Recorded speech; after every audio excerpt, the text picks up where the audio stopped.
Hello friends, मैं अंकुर exam preparation में आपका हार्दिक स्वागत करता हूं।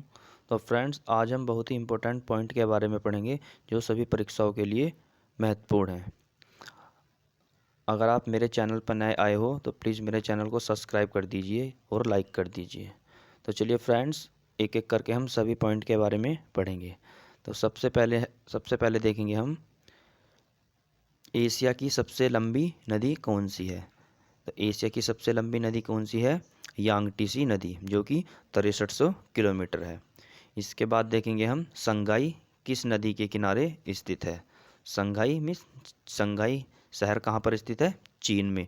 और यह किस नदी के किनारे स्थित है? यांगटीसी नदी के किनारे। इसमें एक बात और याद रखेंगे कि थ्री जॉर्ज डैम ये भी यांगटीसी नदी पर स्थित है। इसके बाद देखेंगे हम किस नदी को चीन का शोक कहते हैं। तो किस नदी को चीन का शोक कहते हैं? हवांगो नदी को। और हवांगो नदी को येलो रिवर के नाम से भी जाना जाता है, मीन्स पीली नदी के नाम से भी जाना जाता है। इसके बाद देखेंगे हम किसने बहुउद्देशीय नदी घाटी परियोजना को आधुनिक भारत का मंदिर कहा है। तो किसने कहा है? भारत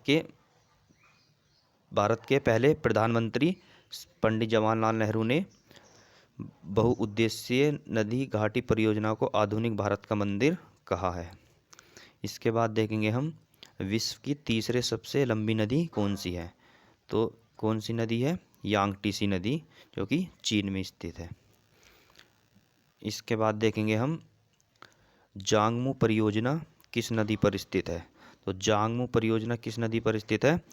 सांगपो नदी पर स्थित है। और सांगपो नदी कहाँ पर है? तिब्बत में।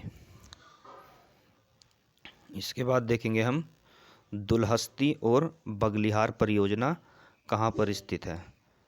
तो दुलहस्ती और बगलिहार परियोजना चेनाब नदी पर स्थित है। और वेदों में चेनाब नदी को अस्कनी कहा जाता है। इसके बाद देखेंगे हम तुलबुल परियोजना किस नदी पर स्थित है। तो किस नदी पर स्थित है तुलबुल परियोजना? झेलम नदी पर स्थित है। और वेदों में इसको क्या कहा गया? वितिस्ता। इसके बाद देखेंगे हम इटली की गंगा किस नदी को कहा जाता है। तो इटली की गंगा किस नदी को कहा जाता है? पो नदी को। इसके बाद देखेंगे हम ब्रह्मपुत्र नदी को तिब्बत में किस नाम से जाना जाता है। तो ब्रह्मपुत्र, जो कि असम राज्य में स्थित है, इस नदी को तिब्बत में किस नाम से जाना जाता है? सांगपो नदी के नाम से जाना जाता है।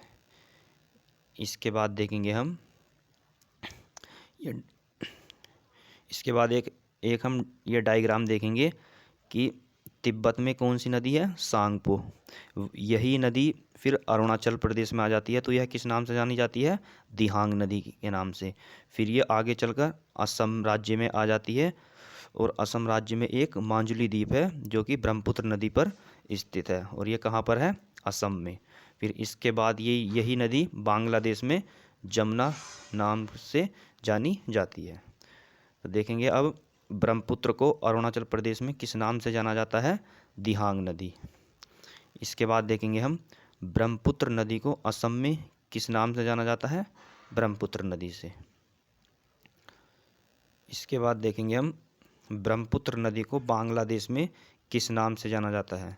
तो ब्रह्मपुत्र नदी को बांग्लादेश में किस नाम से जाना जाता है? जमुना नदी के नाम से। फिर यह जमुना नदी गंगा नदी में मिल जाती है और फिर इसको पद्मा नदी के नाम से जाना जाता है। इसके बाद देखेंगे हम बांग्लादेश में गंगा नदी को किस नाम से जाना जाता है? पद्मा। इसके बाद देखेंगे हम सुंदरबन डेल्टा का निर्माण कौन सी नदी करती है। तो सुंदरबन डेल्टा का निर्माण कौन सी नदी करती है?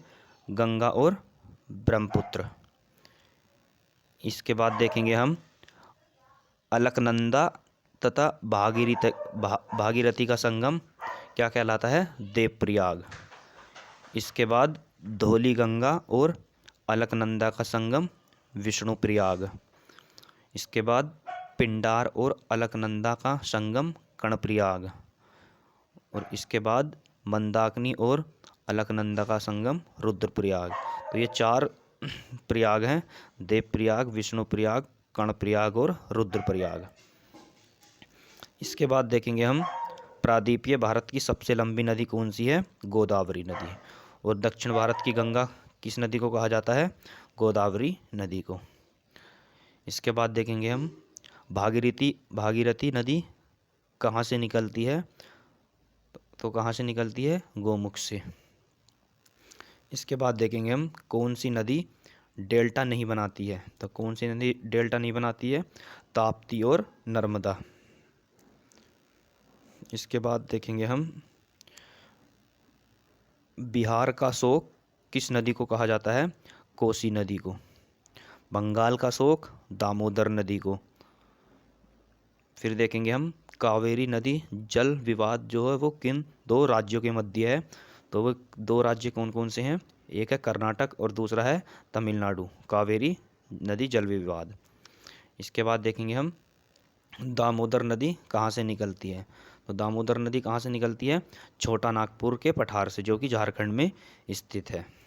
यहाँ से निकलती है दामोदर नदी। इसके बाद देखेंगे हम यमुना नदी की सहायक नदी कौन सी है? तो यमुना नदी की सहायक नदी कौन कौन सी है? बेतवा है, चंबल है और केन नदी है। तो फ्रेंड्स, ये कुछ बहुत ही इंपॉर्टेंट पॉइंट थे। Thank you.